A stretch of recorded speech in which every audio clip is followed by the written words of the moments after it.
अस्सलाम वालेकुम क्लास। उम्मीद करता हूँ कि आप खैरियत से होंगे। आज हम पढ़ेंगे स्क्रू गेज को। देखें, जो मीटर रूल है वो हमें वैल्यू दे देता है। हम बिल्कुल एक्यूरेटली वैल्यू मेजर कर सकते हैं मीटर रूल को इस्तेमाल करके 1 मिलीमीटर तक।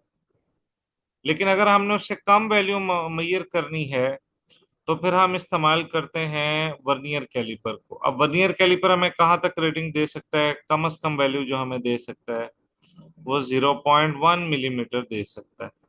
अगर मैं उससे भी कम वैल्यू मेजर करना चाहता हूं तो फिर मुझे स्क्रू गेज को इस्तेमाल करना पड़ेगा। ठीक है। अगर मैं उससे भी कम वैल्यू मेजर करना चाहता हूं तो फिर मुझे स्क्रू गेज को इस्तेमाल करना पड़ेगा, क्योंकि जो स्क्रू गेज है इसका जो लीस्ट काउंट होता है वो होता है 0.01 मिलीमीटर। ठीक है। इसके हिस्सों के बारे में पढ़ते हैं। सबसे पहले इसके डेफिनेशन को देखते हैं। It is use to measure very small length, बहुत छोटी सी length, such as diameter of a wire, किसी तार का डायमीटर, और thickness of metal sheet up to 0.01 millimetre. इससे हम किसी मेटल शीट का डायमीटर भी मालूम कर सकते हैं और थिकनेस भी मालूम कर सकते हैं। कहाँ तक मालूम कर सकते हैं? 0.01 मिलीमीटर तक मालूम कर सकते हैं। इसके हिस्से कौन से हैं? एनविल है, ये फिक्स होता है। स्पिंडल जो होता है ये मूवेबल होता है। ये इसका मेन स्केल है, इसको हम सर्कुलर स्केल कहते हैं। इसको थिम्बल कहते हैं और इसको रैचेट कहते हैं। ठीक है। इसको इस्तेमाल कैसे करते हैं? पहले ये एनविल और स्पिंडल बंद होते हैं, लेकिन जैसे ही हम थिम्बल को घुमाना शुरू करते हैं, जैसे ही हम थिम्बल को घुमाना शुरू करते हैं, रोटेशन इसमें शुरू करते हैं, तो ये खुलना शुरू हो जाता है।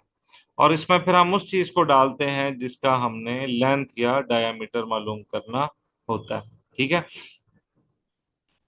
इसका जो मेन स्केल है ये इसका मेन स्केल होता है, और ये जो है ये इसका सर्कुलर स्केल है। ये इसका सर्कुलर स्केल है, ये मेन स्केल है। इस पे जो कम से कम वैल्यू है वो 1 मिलीमीटर है।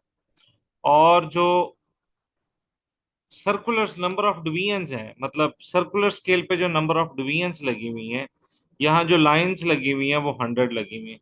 अब हम इसका लीस्ट काउंट कैसे कैलकुलेट करेंगे? Very simple. हम minimum value on main scale को डिवाइड करेंगे number of divisions on circular scale. अब मिनिमम वैल्यू कितनी है? इस पे 1 मिलीमीटर है। नंबर ऑफ डिवीजन्स कितनी है सर्कुलर स्केल पे? 100 है। तो 1 को जब हम 100 पे डिवाइड करेंगे तो हमारा जवाब आ जाएगा 0.01 मिलीमीटर। ये इसका लीस्ट काउंट है, ये वो कम से कम वैल्यू है जो हम स्क्रू गेज को इस्तेमाल करके मालूम कर सकते हैं। अब इसमें कैलकुलेशन कैसे की जाती है? ये एक मेरे पास, समझ लें, कोई सफियर है और मैं इस सफियर का डायामीटर मालूम करना चाह रहा हूँ। मैं लेंथ मालूम करना चाह रहा हूँ यहां से लेके यहां तक। मैं इसकी लेंथ या डायामीटर मालूम करना चाह रहा हूँ। ठीक है। तो हम क्या करेंगे? सबसे पहले हम मेन स्केल रीडिंग लेंगे। ये 5 है, 5 के बाद ये 6 है। मेन स्केल रीडिंग 6 है। फिर हम सर्कुलर स्केल रीडिंग लेंगे। ये 75 है। किसके ऊपर आ रहा है? बिल्कुल 5 के ऊपर आ रहा है। हम इसको मल्टीप्लाई करेंगे इसके लीस्ट काउंट से। जब हम मल्टीप्लाई करेंगे तो ये बनेगा 0.75। ये आ गई इसकी सर्कुलर स्केल रीडिंग।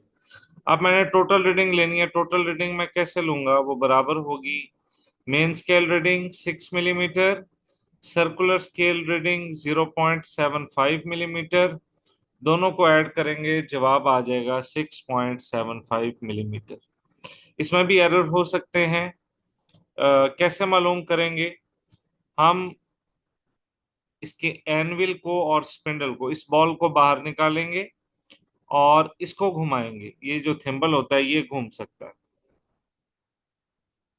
इसको घुमाएंगे और घुमाने के बाद ये मूव करेगा और यहाँ पे एनविल के साथ आके जुड़ जाएगा। एनविल तो फिक्स होता है, लेकिन जब हम थिम्बल को घुमाते हैं तो ये मूव करता है यहाँ तक। ये इसको हमने बंद कर देना है। ठीक है। इंटरेस्टिंग बात यह है कि जब आप इसको एक में एक चक्कर देते हैं तो ये यहाँ तक खुल जाता है, 1 मिलीमीटर तक खुल जाता है। जब आप इसको दूसरा चक्कर देते हैं तो ये 2 मिलीमीटर तक खुल जाता है। जब आप इसको तीसरा चक्कर देते हैं तो ये 3 मिलीमीटर तक खुल जाता है। इस तरह ये बंद भी हो जाता है।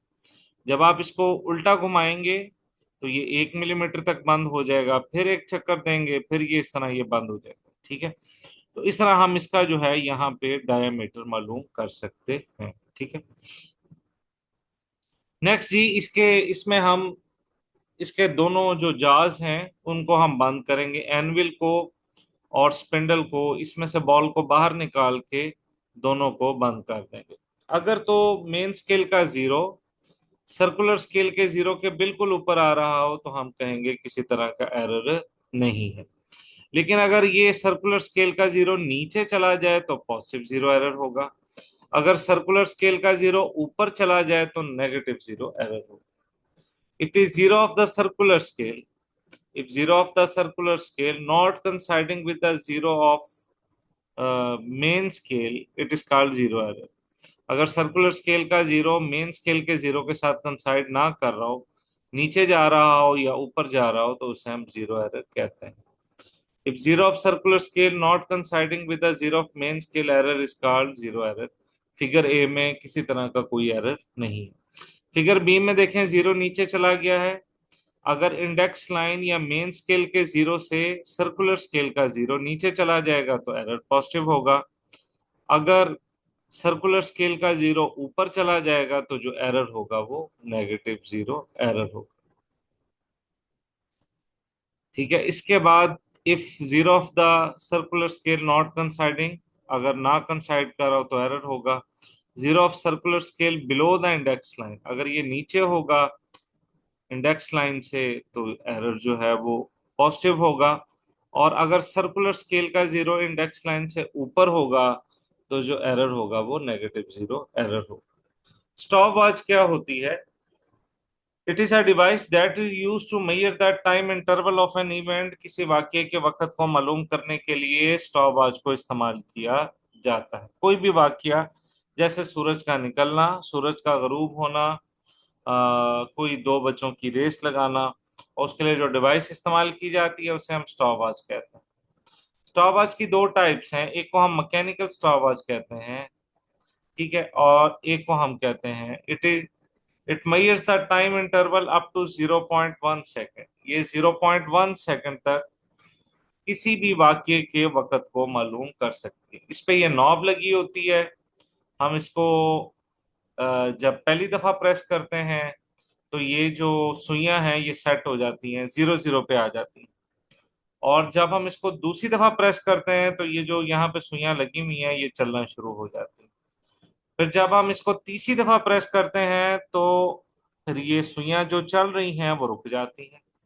और जब हम इसको चौथी मर्तबा प्रेस करते हैं तो ये दोबारा 0 0 हो जाती है। इस पे सिर्फ एक बटन होता है और एक बटन ही मल्टी फंक्शंस को परफॉर्म कर रहा होता है। एक दफा प्रेस करेंगे ये चल पड़ेगी, दूसरी दफा प्रेस करेंगे तो रुक जाएगी, तीसरी दफा प्रेस करेंगे तो फिर ये दोबारा 0 0 हो जाएगी। इसका जो लीस्ट काउंट है वो 0.1 सेकेंड है। हम 0.1 सेकेंड तक स्टॉप वॉच से किसी भी इवेंट को मेजर कर सकते हैं। डिजिटल स्टॉप वॉच क्या होती है? इसमें इस तरह के बटन होते हैं, स्टार्ट होता है, स्टॉप होता है, ठीक है, रीसेट होता है। अब हम क्या करते हैं, हम सबसे पहले जब हमने इसको इस्तेमाल करना होता है तो हम सबसे पहले रीसेट का बटन दबाते हैं। जब रीसेट का बटन दबाते हैं तो यहाँ पे जितनी भी वैल्यूज हैं वो सारी जीरो हो जाती हैं। ठीक है, अब मैं इसको यूज करना चाह रहा हूँ तो मैं कैसे यूज करूंगा? मैं यहाँ पे स्टार्ट या स्टॉप का बटन दबाऊंगा। फॉर एग्जाम्पल, मैंने देखना है अंडा बॉयल होने को कितना टाइम लगता है, तो पहले मैं रीसेट का बटन दबाऊंगा तो सारी वैल्यू 0 0 हो जाएंगी। और जैसे मैं अंडे को पानी में डालूंगा तो मैं यहाँ पे स्टार्ट का बटन दबाऊंगा, यहाँ पे सेकंड्स जो है वो चलना शुरू हो जाएंगे और हम बताएंगे कि यहाँ पे अंडे को कितना बॉईल होने में टाइम लगा। डिजिटल स्टॉपवॉच का जो लीस्ट काउंट है वो कितना है? 0.01 सेकेंड। यानी हम 0.01 सेकेंड्स तक किसी भी वाक्य को अच्छे से मालूम कर सकते हैं। डिजिटल स्टॉप वॉच को इस्तेमाल करके 0.01 सेकेंड तक किसी भी वाक्य को अच्छे से मालूम कर सकते हैं। तो ये ज्यादा एक्यूरेट है। किसी चीज का जितना कम लीस्ट काउंट होगा वो चीज उतनी ही ज्यादा अच्छी होगी, उतनी ही गहराई में, उतनी ही एक्यूरेटली चीजों को मैयर करेगी। ठीक है, जिस चीज का लीस्ट काउंट जितना कम होगा वो चीज उतनी ही एक्यूरेट होगी, उतनी ही प्रिसाइज होगी। इसका मतलब है इसका लीस्ट काउंट कम है, तो ये जो डिजिटल स्टॉपवॉच है ये मैकेनिकल स्टॉपवॉच के निस्बत ज्यादा एक्यूरेट है, ज्यादा प्रिसाइज है। उम्मीद करता हूँ आपको हमारा लेक्चर पसंद आया होगा। अपना ख्याल रखिएगा। अस्सलाम वालेकुम।